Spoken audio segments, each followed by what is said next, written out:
আসসালামু আলাইকুম রহমতুল্লাহি ওয়া বারাকাতুহু। স্বাগতম মাইক্রোসফট অফিস 2016 টিউটোরিয়ালে।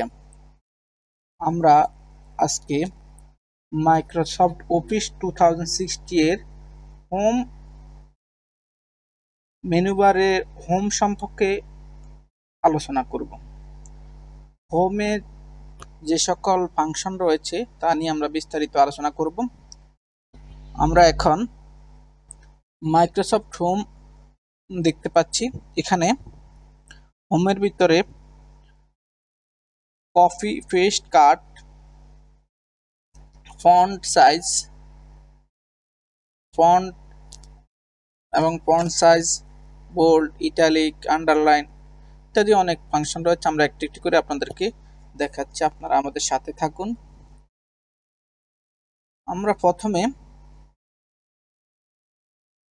ফাইলে গিয়ে একটা ডকুমেন্ট ওপেন করব, জাওয়াত পাটোয়ারি ব্রাউজে গিয়ে আমরা নিউ ফোল্ডারের ভিতরে ডেস্কটপ নিয়ে আমরা ইচ্ছা জানা একটা ফোল্ডার ওপেন করব। যেখানে এখানে জাওয়াত পাটোয়ারি ইচ্ছা জাহান, এখানে থেকে আমরা কিভাবে আমরা কপি পেস্ট এবং কাট করব এখন আপনাদেরকে দেখাবো। দেখেন এখানে জাওয়াত পাটোয়ারি আমরা রাইট বাটন ক্লিক করে মাউসের উপর কপি করতে পারি, অথবা এখানে হোম বাটনে এখানে কপিতে ক্লিক করতে পারি, অথবা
outline, shadow, repression, glow, numbering দেখাইলাম, দেখলাম।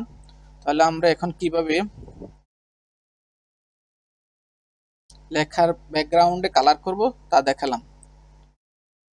এখানে আমরা টেক্সট হাইলাইট কালার, এখানে বলা হয় টেক্সট হাইলাইট কালার। আমরা এই লেখাগুলো কিভাবে টেক্সটগুলোকে হাইলাইট করব, তো বিভিন্নভাবে হাইলাইট করা যায়।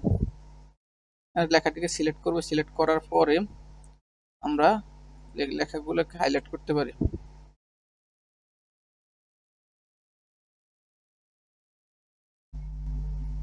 আমরা এখন ফন্ট কালার চেঞ্জ করবো। এই ফন্ট কালার চেঞ্জ করলাম, কিভাবে ফন্ট কালার চেঞ্জ করতে তা দেখালাম।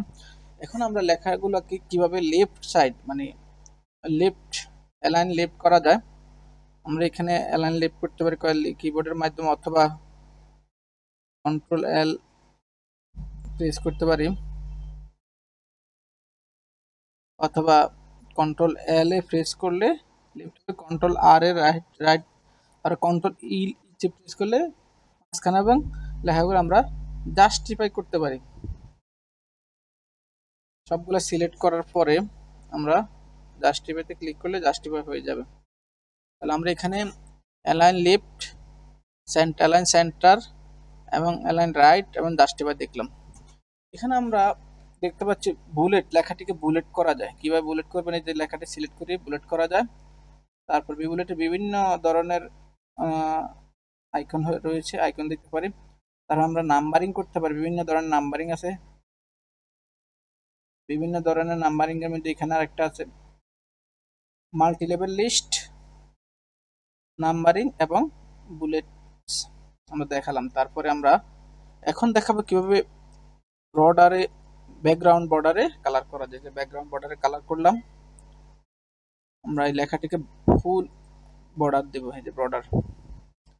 তাহলে আমরা এখানে ব্যাকগ্রাউন্ড কালার করলাম, ব্যাকগ্রাউন্ড বর্ডার করলাম, নাম্বারিং করলাম,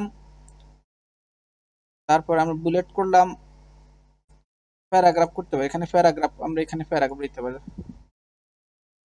এখানে আরো অনেক অপশন রয়েছে। এখানে নর্মাল লেখাগুলো কিভাবে হেডিং করা যায়, হেডিং টু টাইটেল করা যায়, আমরা নর্মালে রাখি।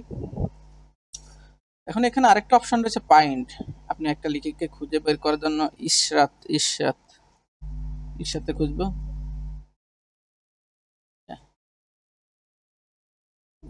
Ishrat,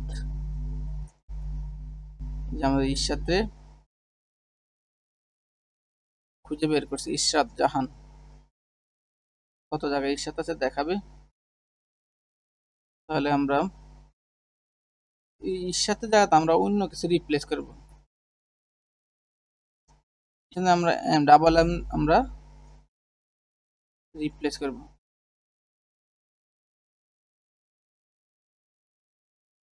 replace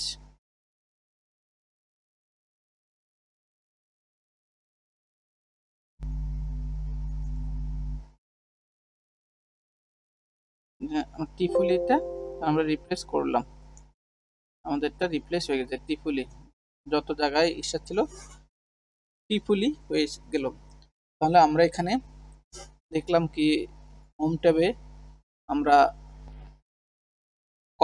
cut copy paste, কিভাবে ফন্ট চেঞ্জ করতে হয়, ফন্ট সাইজ পরিবর্তন করতে হয়, বোল্ড করতে হয়, ইটালিক করতে হয়, আন্ডারলাইন করতে হয়, কীভাবে ফন্ট কালার চেঞ্জ করা হয়, ফন্ট স্টাইলিশ করতে হয়, ব্যাকগ্রাউন্ড বডি কীভাবে কালার চেঞ্জ করতে হয়, বর্ডার কীভাবে দিতে হয়, অ্যালাইন, জাস্টিফাই, রাইট, লেফট এবং সেন্টার করতে হয়, বুলেট করতে হয়, নাম্বারিং করতে হয়, রিপ্লেস পয়েন্ট ইত্যাদি দেখলাম। আশা করি আপনাদের অবশ্যই মাইক্রোসফট ওয়ার্ড এই টিউটোরিয়ালটি আপনাদের অনেক গুরুত্ব সহকারে আপনারা শিখবেন এবং উপকৃত হবেন। আসসালামু আলাইকুম ওয়া রাহমাতুল্লাহি ওয়া বারাকাতুহু।